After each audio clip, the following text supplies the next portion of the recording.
सामान्य साथियों, नमो बुद्धाय, जय भीम। हमेशा की भांति एक बार पुनः हम लेकर आ गए हैं डॉक्टर अंबेडकर संदेश।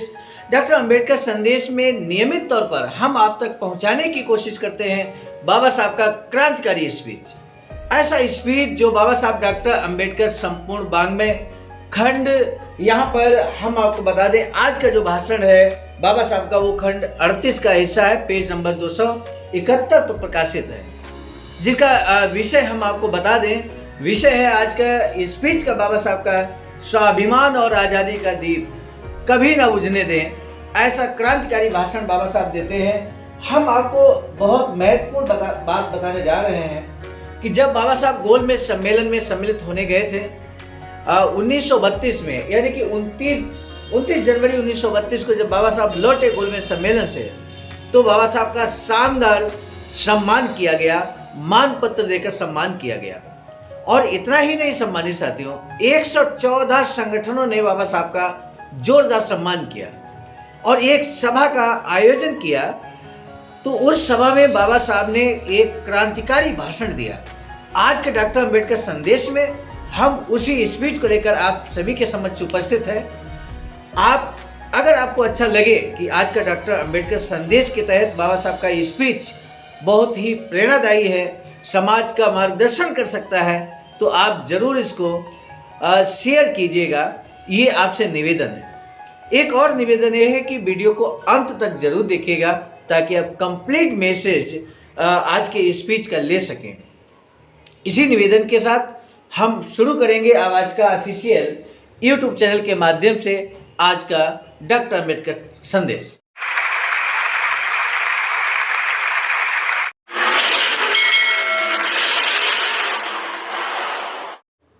सामान्य साथियों, आज का डॉक्टर अंबेडकर संदेश बहुत ही क्रांतिकारी होने वाला है और ऐसे में आपसे हम एक ही निवेदन कर सकते हैं कि आज का वीडियो अंत तक जरूर देखिएगा।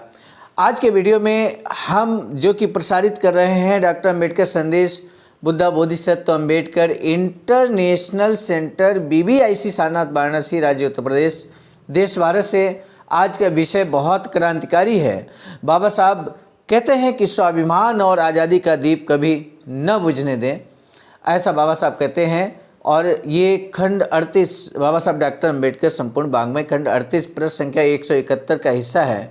मुंबई और मुंबई इलाके की 114 संस्थाओं की ओर से तय कार्यक्रम के अनुसार 29 जनवरी 1932 को शाम 7 बजे दामोदर हॉल मुंबई में डॉक्टर PG सोलंकी की अध्यक्षता में बोधिसत्व बाबा साहब डॉक्टर भीमराव अंबेडकर को मानपत्र देने का सम्मान समारोह शुक्रवार को संपन्न हुआ।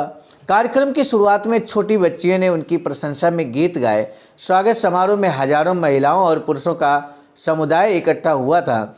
बाद में अध्यक्ष श्री सोलंकी की सूचना के अनुसार श्री NT जाधव ने मानपत्र पढ़कर इस मानपत्र पर मुंबई और मुंबई इलाके की कुल 114 संस्थाओं के हस्ताक्षर। ये मानपत्र निम्न अनुसार है। मानपत्र का जवाब देते हुए बाबा साहब डॉक्टर भीमराव अंबेडकर ने कहा, आज आपने जो मुझे मानपत्र दिया है उसमें उल्लिखित गौरव के लिए मेरी कितनी योग्यता है, इस बारे में मैं सशंकित हूँ।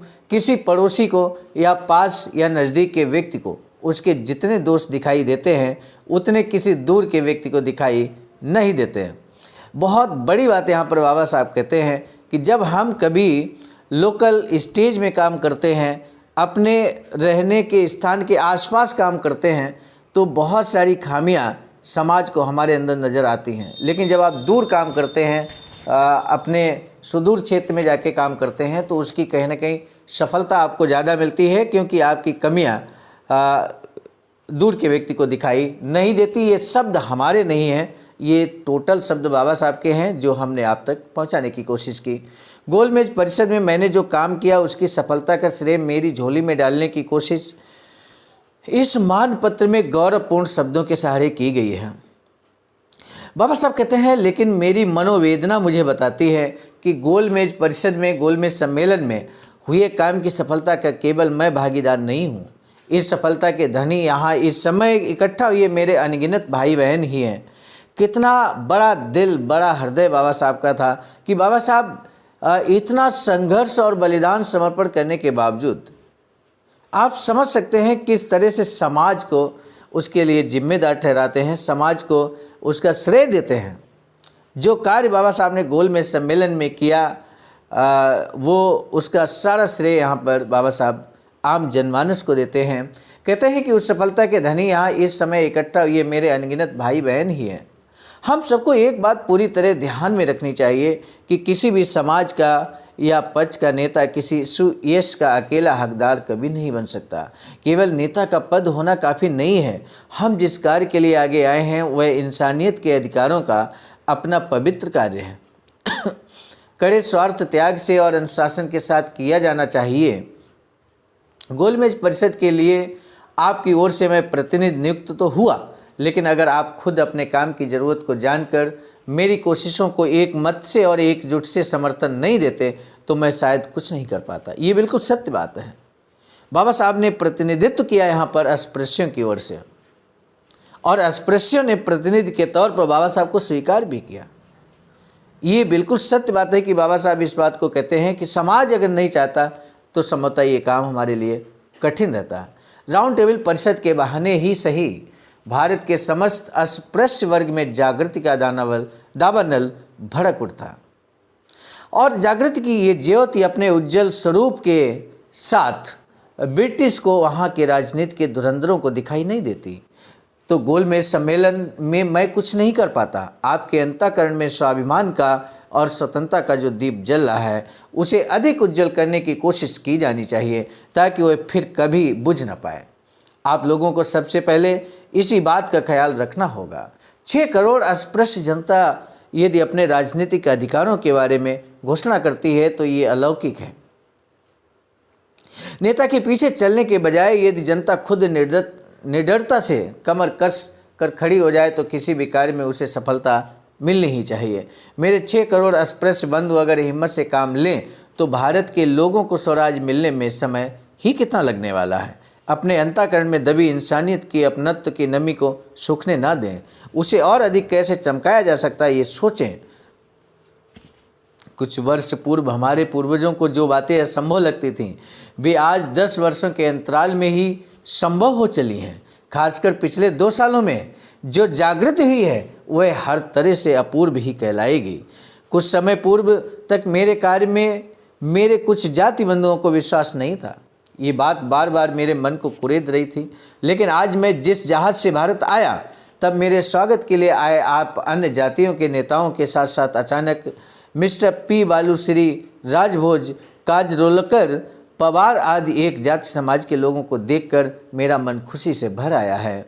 अपने जाति समाज के लोगों को देखकर मुझे जितनी खुशी हुई उससे अधिक इन लोगों के प्रेम पूर्वक मिलने से हुई है।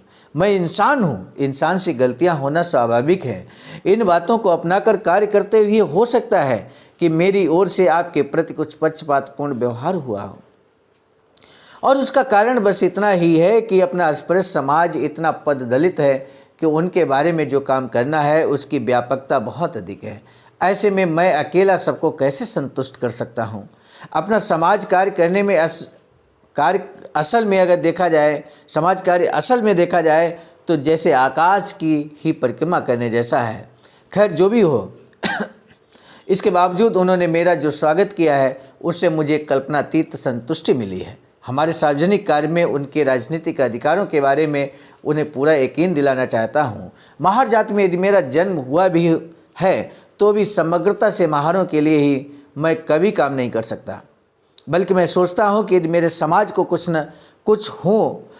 ना मिला तो भी कोई बात नहीं, मैं बाकी लोगों के लिए जो भी चाहे करने के लिए तैयार हूँ, कर सकता हूँ, बशर्ते कि मेरे हर काम में मुझे उनका पूरा सहयोग मिले। इस कार्य में अपने समाज की विभिन्न जातियों में एकता होने से आगे के काम एक दूसरे की सहमति से मिलजुल कर हल करना असंभव नहीं है, ऐसा मुझे लगता है। मिस्टर गांधी की बातों से जितनी संतुष्टि नहीं होती उनका मेरी बातों से भला क्या समाधान होगा। इसके बावजूद कोशिश तो करनी ही पड़ेगी। महारों से लेकर भंगी अस्पृश्य समाज सबके साथ अपनी एकता होना जरूरी है। इस पूरे समाज की उन्नति के लिए कोशिश करना ही मेरा ऊंचा ध्येय है, और इस बारे में सभी लोगों को अपने हृदय में एक दूसरे के प्रति विश्वास रखना चाहिए। मेरी गैर हाजिरी में यहाँ के अखबारों ने मेरे बारे में अनर्गल हल्ला मचाया था। मुझे राष्ट्रद्रोही करार देने की यहाँ के कट्टर राष्ट्र प्रेमी पत्रकारों ने यथासंभव कोशिश की थी। इसके बावजूद मेरे भाई एवं बहनों ने मुझ पर अटल विश्वास रखते हुए अपना कार्य उत्साह के साथ आगे बढ़ाने की हर संभव कोशिश की। इस बारे में मुझे बेहद संतोष है। गोलमेज सम्मेलन में मैंने मिस्टर गांधी का विरोध किया। इसके लिए मैं भले ही राष्ट्रद्रोही करार दिया गया हूं, लेकिन मुझे इन आरोपों से जरा भी डर नहीं लगता। उल्टे अपने बंधुओं को गुलामी से मुक्ति दिलाने जैसे उच्च कार्य में महात्मा कहलाने वाले व्यक्ति द्वारा जी जान से विरोध किया जाना दुनिया की नज़र में कितना अन्यायपूर्ण है, ये सोचने वाले खुद तय करें। मेरी मनोवेदना मुझसे कहती है कि मैं सही रास्ते जा रहा हूँ। इसलिए स्वार्थी लोगों द्वारा लगाए जाने वाले आरोपों की मुझे बिल्कुल परवाह नहीं करनी चाहिए। मैं राष्ट्रद्रोही हूँ, देशद्रोही हूँ, ऐसा आज जो लोग कह रहे हैं वे भविष्य में मेरे कार्य के बारे में प्रशंसनात्मक बोलेंगे, इस बारे में मुझे कोई शक नहीं है। आज का तूफानी दौर कल जब खत्म होगा, गोलमेज सम्मेलन के कुल कार्य पर जब ठंडे दिमाग से सोचा जाएगा, तब मुझे पूरा यकीन है कि उनका मेरे बारे में विचार बदलेगा। और सम्मानित साथियों, आज का दौर, बताइए ऐसा कौन सा राजनीतिक दल है भारत के अंदर जो बाबा साहब का सम्मान नहीं करता? ऐसा कौन सा राजनीतिक दल है, ऐसा कौन समाज है जो भारत के संविधान निर्माता परम पूज्य बोधिसत्व बाबा साहब डॉक्टर अंबेडकर को नमन नहीं करता? अब जाकर समझ में आया कि बाबा साहब ने जो कार्य किया था, चाहे वो महार तालाब का आंदोलन हो, गोलमेज सम्मेलन में किया गया समर्पण और त्याग हो, वो सारा कुछ बाबा साहब ने भारत की मजबूती के लिए किया। भारत के अस्पृश्यों को मजबूती मिलने का मतलब है कि भारत देश को मजबूत करना, भारत के समाज को मजबूत करने की दिशा में बाबा साहब ने कदम उठाया था। और ये कोई राष्ट्रभक्त ही कर सकता है, देशभक्त ही कर सकता है। इसलिए बाबा साहब कहते हैं कि जब आपको समझ में आएगा, ठंडे दिमाग से जब आप विचार करेंगे, तब आपके समझ में आएगा कि कितना हमने राष्ट्र प्रेम वाला कार्य किया है, राष्ट्रभक्ति का कार्य किया है। यहाँ राष्ट्रीय अखबारों में आने वाली खबरों में वहाँ के गोलमेज सम्मेलन के कामकाज में कितना फर्क था, ये भी वे जान जाएंगे। और मुझे यकीन है कि हिंदुओं की अगली पीढ़ी यही कहेगी कि मैंने राष्ट्र के लिए बेहतर कार्य किया है। मेरी और मिस्टर गांधी के विलायत जाने से पूर्व ही पहली मुलाकात हुई थी और इस बारे में आप सब लोग जानते हैं। गोलमेज परिषद के कार्यक्रम में मिस्टर गांधी और मेरे बीच 4-5 घंटों की बातचीत हुई है, लेकिन उन्होंने आखिर में साफ बताया था कि मुसलमान और सिख समाज के अलावा अन्य किसी समाज को वे स्वतंत्र चुनाव क्षेत्र नहीं दे सकते हैं। मतलब मिस्टर गांधी का कहना था, राष्ट्रपिता महात्मा गांधी का कहना था कि हम मुसलमानों को अधिकार दे देंगे, स्वतंत्र चुनाव क्षेत्र का, जिसे दोहरा मताधिकार भी हम कहते हैं, मुसलमानों को अधिकार दे देंगे, सिखों को दे देंगे, लेकिन किसी भी कीमत पर अस्पृश्यों को सुई के नोक के बराबर हम अधिकार देने वाले नहीं हैं।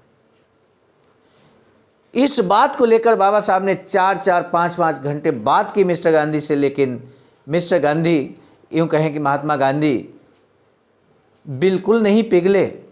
ये बात बाबा साहब यहाँ पर कहते हैं। बाबा साहब कहते हैं कि अल्पसंख्यक समिति के मुसलमान प्रतिनिधि और मुझ में एकता न हो, मुसलमान मुझे अपनी सहायता न दें, इसके लिए मिस्टर गांधी ने कैसी भेद नीति अपनाई थी। इस बारे में पुख्ता सबूत कागजातों समेत मेरे पास मौजूद है। बाबा साहब कहते हैं मैं जो बात कह रहा हूँ वो हवाई नहीं है, मेरे पास इन सारी चीज़ों के बहुत ठोस और पुख्ता सबूत हैं। उनके कारण मेरे मन में यह आशंका पनपती है कि वे महात्मा पद के लिए कहाँ तक योग्य हैं। गांधी की कोशिशों को मुसलमानों ने साफ नकार दिया तो वे चिढ़ गए। मार्केट से उन्होंने एक कुरान खरीदी और EHH आगा खान जिस होटल में रहते थे वहाँ भी गए। उनके सामने कुरान रखकर उन्होंने कहा कि बहुत कुरान में कहीं ये लिखा हो तो दिखा दीजिए कि हिंदू के बीच फूट डाले। उस समय मिस्टर आगा खान ने बस इतना ही कहा कि अस्पृश्य समाज हमारे समाज से ज़्यादा पद दलित है। हम जब अपने न्यायपूर्ण अधिकारों की मांग कर रहे हैं तो उनके लिए लड़ रहे हैं, ऐसे में उनकी अपनी न्यायपूर्ण मांगों की लड़ाई का हम कैसे विरोध करेंगे। आगा खान कहते हैं महात्मा गांधी से कि जब अस्पृश्य समाज हमारे समाज से, मुसलमान भाइयों से ज़्यादा पद दलित है, ज़्यादा गरीब है, शोषित हैं, तो ऐसे में उनके अधिकारों को हम कैसे रोक सकते हैं जब हम स्वयं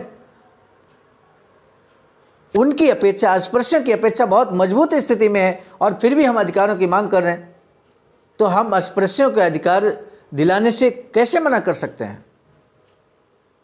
इतना सटीक जवाब दिया आगा खान ने महात्मा गांधी को। उनका जवाब सुनकर मिस्टर गांधी उल्टे पैर अपने निवास स्थान को लौट आए। मिस्टर गांधी की तरह आप मेरी बिना वजह प्रशंसा कर मुझे देवत्व ना दें। इतना बड़ा संघर्ष करके बाबा साहब आए, तो जो सम्मान पाया, सम्मान दिया लोगों ने, तो बाबा साहब ने वहीं पे रोका लोगों को कि हमें देवता न समझें। किसी को देवता बनाकर अन्य अंधों की तरह उसके पीछे चलते रहना, ये कम से कम मुझे तो अपनी कमजोरी की ही निशानी लगती है। आप अपना संगठन बनाएं और अनुशासन से, हिम्मत से और अपनी सर्वांगीण उन्नति साध्य करें। यहां पर एक बार पुनः बाबा साहब ने संगठन पर बल दिया। बाबा साहब ने कहा कि किसी व्यक्ति को आप देवता बनाने की कोशिश न करें, और ये बात स्वयं के लिए बाबा साहब कहते हैं, किसी और के लिए नहीं, कि कम से कम मुझे तो देवता बनाने की कोशिश न करें, आप अपने आप पे मजबूती रखें। यही विचार तथागत बुद्ध का था। आप अपने आप पे मजबूती रखें, संगठन बनाएं और अनुशासन से, हिम्मत से अपनी सर्वांगीण उन्नति साध्य करें।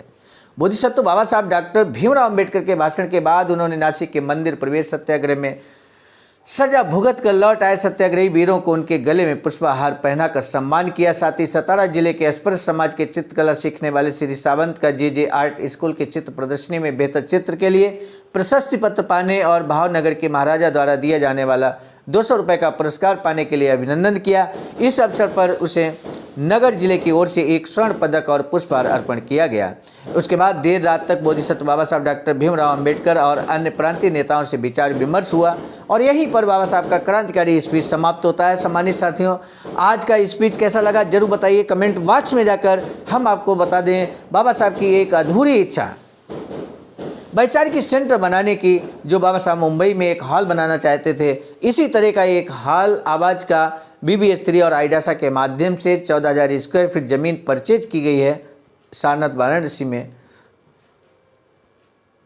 कार्य निर्माणाधीन है। SBI account number, IFSC code आपके सामने है। बहुजन बोधि समाज संघर्ष समिति के नाम से अकाउंट है। यदि आप चाहते हैं कि बाबा साहब की इस अधूरी इच्छा को पूरा करने के लिए एक वैचारिक सेंटर का निर्माण हो और इसमें हम सभी का अमूल्य योगदान हो, तो आप भी इसमें धमदान कर सकते हैं। ये मात्र निवेदन है आपसे, ये किसी तरह का प्रेशर नहीं, किसी तरह का दबाव नहीं किसी पर, लेकिन ये निवेदन जरूर है क्योंकि ये इतिहास निर्माण का कार्य है और निश्चित रूप से इतिहास में आपका भी नाम दर्ज हो, सम्मान के साथ आने वाली पीढ़ी आपको याद करे, ऐसी हमारी भी हार्दिक इच्छा है। इसी के साथ हम आपको बता दें, आज का डॉक्टर अंबेडकर संदेश हम आप तक पहुंचाने में सफल रहे। मिशन नायक बुद्ध मित्र मुसाफिर सर, राष्ट्रीय महासचिव आवाज़ का, नई दिल्ली की प्रेरणा में ये डॉक्टर अंबेडकर संदेश नियमित आप तक पहुँच रहा है। साथ ही साथ संकलनकर्ता के रूप में ये जो मैसेज आप लिखित रूप में देख रहे हैं, इस मैसेज को पहुंचाने का कार्य संकलनकर्ता के रूप में परमादरणीय विजय कुमार बौद्ध जी, प्रांतीय कोषाध्यक्ष आवाज़ का बिहार के सहयोग से ही संभव हो पा रहा है। आज का डॉक्टर अंबेडकर संदेश आपने अंत तक सुना, इसके लिए आपका तहे दिल से साधुवाद व्यक्त करते हुए अगर आपको अच्छा लगा आज का डॉक्टर अंबेडकर संदेश तो इसको शेयर जरूर कीजिएगा। चैनल को सब्सक्राइब अगर अभी तक आपने नहीं किया तो आप जरूर कर लीजिए। इसी निवेदन के साथ मैं हूँ सर्वजीत आर्य, राष्ट्रीय कोषाध्यक्ष आवाज़ का, नई दिल्ली। पुनः मिलेंगे नए डॉक्टर अंबेडकर संदेश के साथ, तब तक के लिए सादर नमो बुद्धाय, जय भीम।